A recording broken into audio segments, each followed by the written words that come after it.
Good morning, everybody. This book is called Poet, the remarkable story of George Moses Horton, poet. I am Krista Franklin. I am a teacher. I graduated from several schools, Dunbar High School, Jarvis Christian College, Grand Canyon University, and I am a teacher. I'm going to be reading this book for you today. Oh, I forgot to tell you that the illustrator's name is John Tate.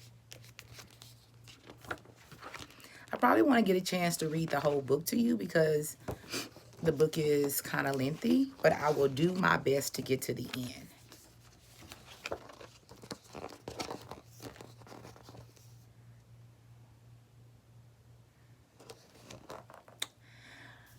George loved words. I can make this where you can see. George loved words. He wanted to learn how to read, but George was enslaved. He and his family lived on a farm in Chapman County, North Carolina, where they were forced to work long hours. There wasn't time for much else. Besides, George knew his master would not approve his slave reading.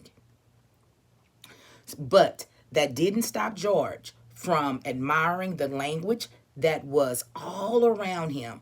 Inspirational words read from the Bible, hopeful words delivered in a sermon, lively words sung in songs.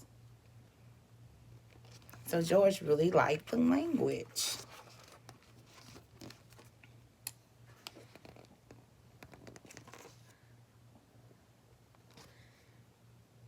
From the from that point forward, George not only loved words, he could read and understand them too. George read voices and from the New Testament. He read books, newspapers, articles, advertisements, whatever he could find. Most of all, George read poems. He loved beautiful poetry. Rise up, my soul, and let us go up to the gospel fest. From early morning until late at night, George tended cattle on his master's farm. While he worked, George composed his own poetry, mingling his words with the tunes of familiar songs. He hadn't learned how to write his poems down yet, so he committed them to memory. Words and rhythms were stored up inside his head. His verses swayed with emotion, like the music of Sunday services. They kept him strong as he grew to be a young man.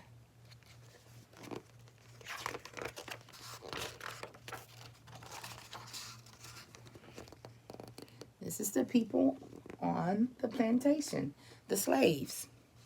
When George was 17, his master decided to split up his estate. That's not good. He divided his possessions, land, cattle, wagon, tools, among his family. Slaves were considered to be property, so George's family were separated.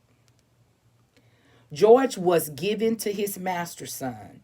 He feared he would never see his mother, brothers, and sisters again. They're very sad.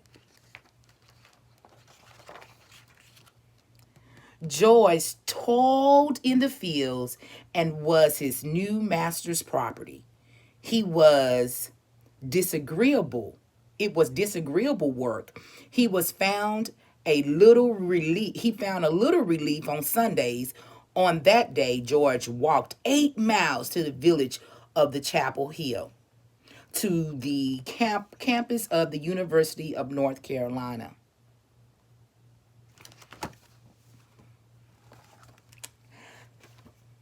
Oh, guys, we have to come to an end right here. That concludes our time today. We'll pick up tomorrow reading the same book about George. I chose this book because I am an English teacher, and this is all about words and about learning. I'm an educator, and I love for people to be educated. And sometimes it's not as easy for some people to be educated as others, but we shouldn't allow anything to stop us. This has been Krista Franklin, and I have read to you today the remarkable story of George Moses Horton, the poet. Thank you for listening.